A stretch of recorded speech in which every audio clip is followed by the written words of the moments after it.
Hey guys, Josh from SoccerReviewsForYou.com, bringing you a retro review plus on-feet video of the Nike Mercurial Vapor 5. Now inside the box, as you get still with the top-end models from Nike, they did include a string bag. The string bag is that max orange color, just like what you're going to find on the shoes, with black strings, your silver Mercurial branding there on the front, and a silver Nike swoosh there on the bottom.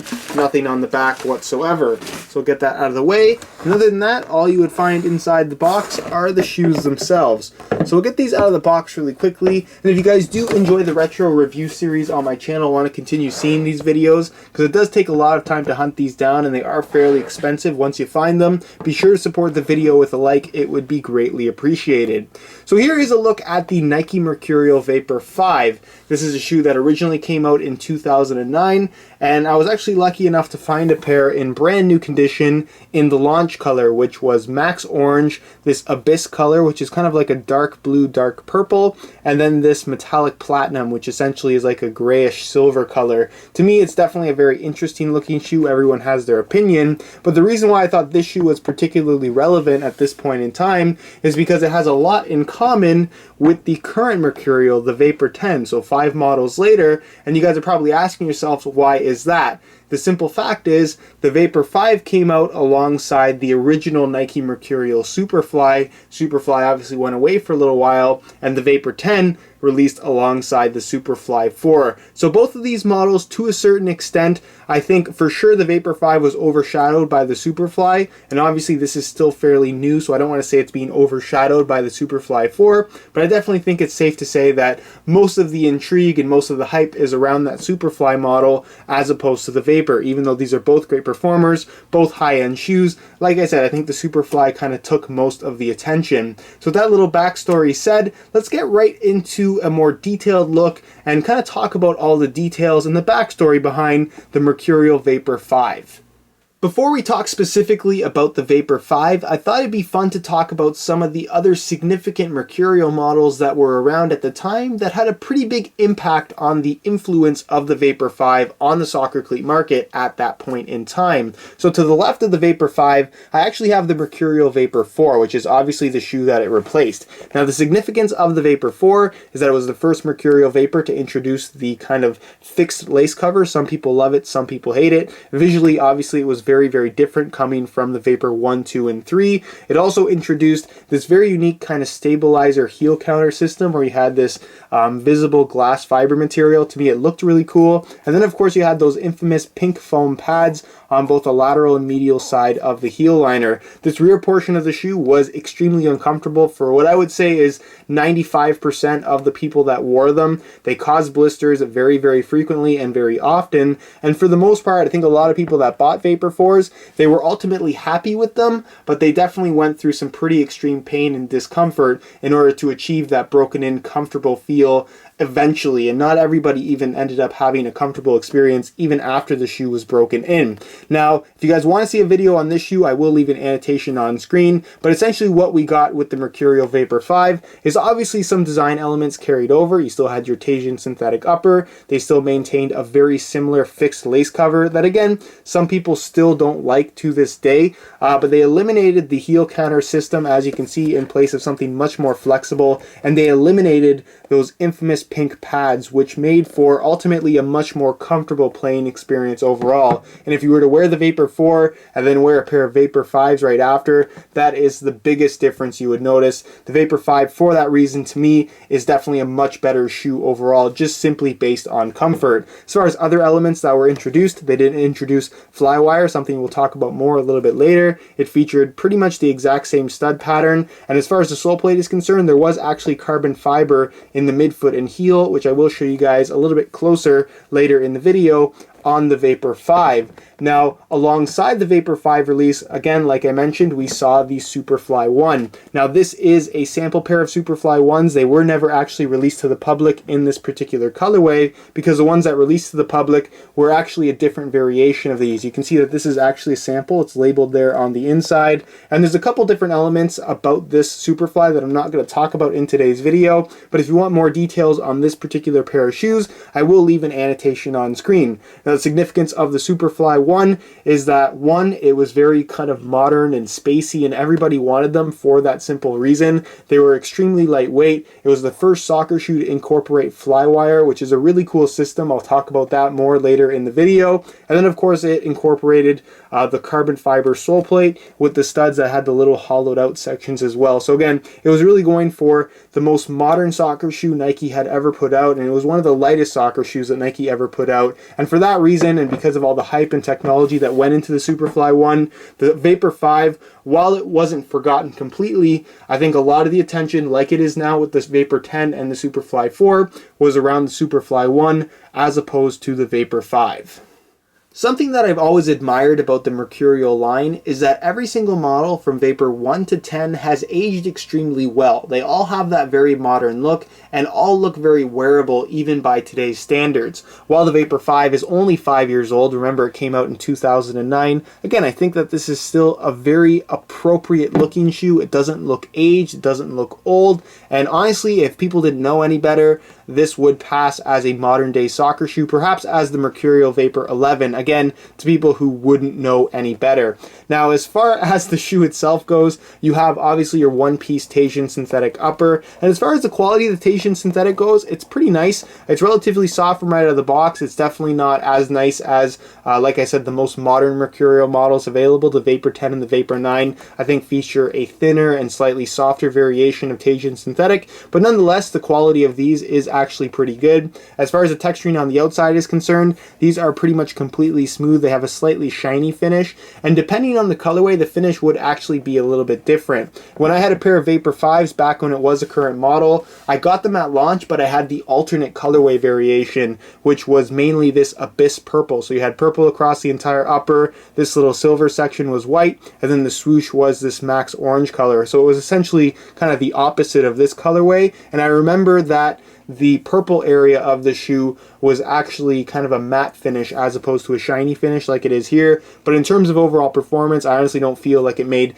too big of a difference in terms of how much grip you would get on the ball. Now, obviously, you did have that fixed lace cover. It's one of those things that some people love, some people hated. As far as getting the shoe on, it did make it a little bit more difficult. But from right out of the box, there was definitely a noticeable difference between the Vapor 4 and the Vapor 5, and that they kind of gave it a little bit more slack on the Vapor 5. So putting the shoe on and taking them off was a lot easier from right out of the box. You didn't necessarily have to wait for this flap to stretch out all that much. Like I said, it was just much more kind of streamlined and more of a refined design coming from, like I said, the original Vapor 4 that had this kind of lace cover for the first time on a Mercurial model. Now, another kind of interesting element to the upper was the incorporation of Flywire here on the instep. This was the little piece of the Superfly, I guess, that you got with the Vapor 5, where essentially you have this kind of cable that was fused into the material. It ran right from the base of the sole plate, as you guys can see, directly into the laces, and it's a little bit difficult to show you guys because there is a lace cover there,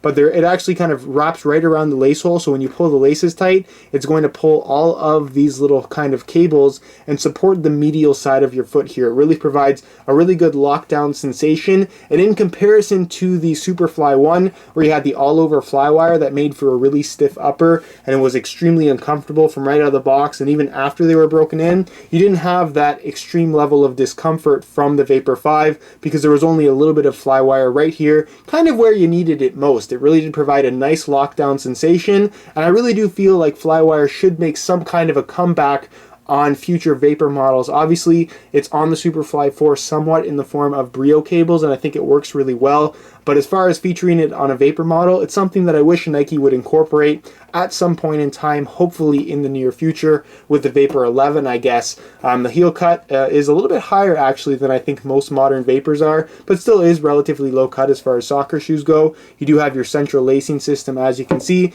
Like I mentioned, the heel liner is pretty much completely smooth synthetic leather with a decent amount of padding, so the comfort, like I said, was very, very good in comparison to the Vapor 4. The insole was, of course, fully removable, and in comparison to a modern Mercurial insole, this is much more heavy duty. It features a smooth synthetic leather material on top. You can see Mercurial branding, and actually made in Italy. This was, I believe, pretty much the last Mercurial Vapor that was consistently made in Italy. From time to time with the Vapor 9, you would get a colorway specifically that was made in Italy, but for the most part, they're all made in China now, which again, I don't think it's that big of a deal, but definitely something worth mentioning. And then, of course, the insole is made out of that kind of relatively thick black foam material from Nike. Then you have that extra perforated foam here in red on the underside. So some really good step in comfort, and like I said, much more heavy duty than your standard current modern Mercurial insole. As far as the inside is concerned, like I mentioned, there was carbon fiber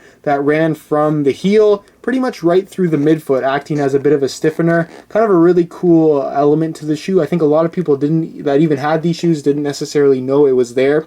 But definitely a very cool carbon fiber weave. It's a different weave than what you found on their carbon fiber insoles, even to this day. And again, it provided that little bit of extra stiffness and rigidity to the rear portion and midfoot portion of the shoe without adding any extra weight. As far as the sole plate and stud pattern is concerned, again, not really many changes coming from the Vapor 4. Interestingly enough, this was the last Vapor model to feature the original Mercurial Vapor stud pattern. So you had this kind of 4-stud layout in the heel, all bladed studs, of course, and it was kind of just glued on with these 2 separate pieces directly to this material. So it wasn't uncommon for, eventually at least, the kind of material to come unattached and the finish to wear off, and basically the studs would just fall off completely.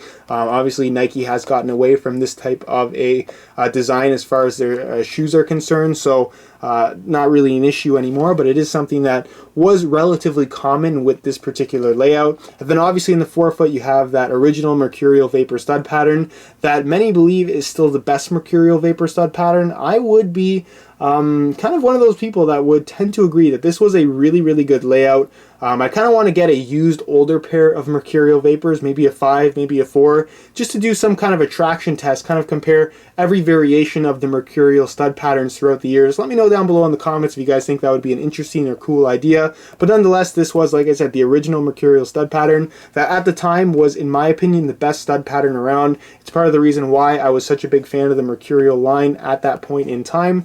I want to say that when I had these shoes, I was about 16 years old or so I was really into it and really was a big fan of this shoe. I think I had this in multiple colorways, but nonetheless, very cool shoe. Lots to talk about here, lots of technological advancements that Nike incorporated into the Vapor 5 that, again, I think were overlooked pretty significantly simply for the fact that the Superfly 1 was not even available yet. It was just kind of talked about being available. The professionals were wearing them, but you couldn't actually buy a pair yourself. So for those of us that had to wait, like myself, I ended up buying a Vapor 5 and actually really enjoyed the experience. Perhaps the biggest difference between the older Mercurials and the newer ones is the weight of the shoe. Yes, the older ones were light, but not nearly as light as the latest variations we have from Nike. So to compare, I thought I'd weigh in the Vapor 5 alongside the latest Vapor 10. Keep in mind these are both in brand new condition and both in a size 9 US. So we'll start off with the Vapor 5, throw it on the scale, and you can see that they weigh in at 8.75 ounces, which I think by today's standards is pretty unacceptable, especially from Nike, for something that is considered to be a speed boot. You can see it just bumped up to 8.8. So it's almost at the 9-ounce mark for a pair of Mercurial Vapors, which, like I said, by today's standards, I think would be pretty unacceptable. So we'll take this off the scale and we'll throw on the Vapor 10. Again, brand new condition, size 9 US. And you can see that these weigh in at 6.3 ounces, so significantly lighter than the Vapor 5. Again, it's going to be very noticeable both in hand and on feet. And to be fair, I think this is a significantly thinner and more fragile shoe in comparison to the Vapor 5. But overall, if you're looking for the ultimate lightweight, barefoot playing experience, the newer Vapors are going to provide that much better than the older ones would. Alright, here's a look at the Mercurial Vapor 5s on feet. And I remember these shoes being comfortable back when I had them, when it was a current model. But after trying them on so many years later, I still have to say that they are very, very comfortable for my particular foot shape. They just seem to fit me really, really well. In comparison to a modern Mercurial, it's definitely noticeably roomier. It's a lot wider, not a lot wider, but noticeably wider in the midfoot, forefoot, and toe box area. The toe box especially is a lot taller than pretty much all of the current model Mercurial Vapors, which again isn't necessarily a bad thing. I don't think that these things fit poorly. They just don't fit quite as tight as, like I said, the current Vapor 10 or even the Superfly 4 would. But overall, very, very comfortable shoe, even from right out of the box. It is relatively stiff, but in terms of the overall shape and how it wraps your foot so nicely, I just really, really like how these feel. As far as sizing is concerned, I'm wearing my usual size 9 US, and just like the current Mercurials, they do run true to size. So if you do come across a pair of these on eBay or something like that, and you're planning on ordering a pair to actually wear, going true to size is definitely the best thing you can do if you're looking for the best possible fit.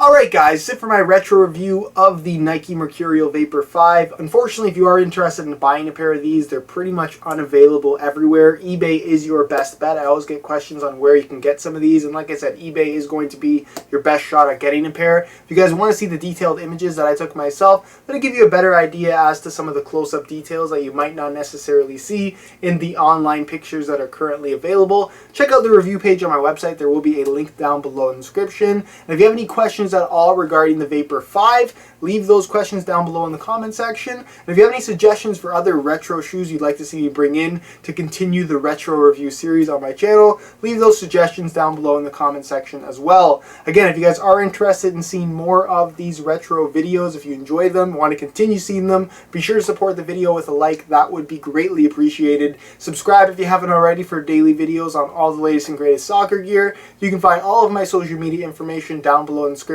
as well. And other than that, guys, hope you enjoyed today's video, and as always, thanks for watching.